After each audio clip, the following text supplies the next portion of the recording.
During the heavy rainstorms that we had recently, I noticed there were pieces of shingle in my driveway.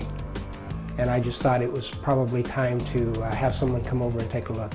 As your roof gets older, you'll know there's problems, but you need to have a professional deal with it. I walk around the roof with the homeowner and we check to see what the existing issues, if any, are. This particular home had some siding that was literally resting on top of the shingles when it should have a 2-inch clearance. After Jim came out, he pointed out a number of things that I wasn't aware of about the undersized jack, the gable vents needing to be covered. The size of my soffit vents need to be increased. So we go over those so when we sit down with the homeowner, we can talk to them and they know exactly what we're talking about. We just showed them on their roof some differences, and we sit down and go over these products. They know where they're applied on the roof.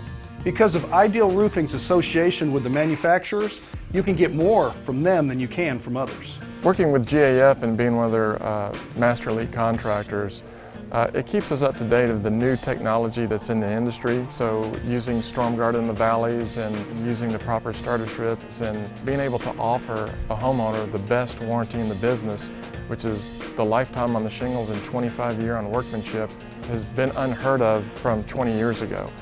Jim was very helpful in pointing out just about everything I need to know about getting a new roof.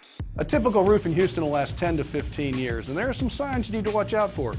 Obviously, if it rains and it leaks, you need a new roof. But some of the subtle signs, like shiny shingles, nails popping, well, get it inspected. Don't put it off.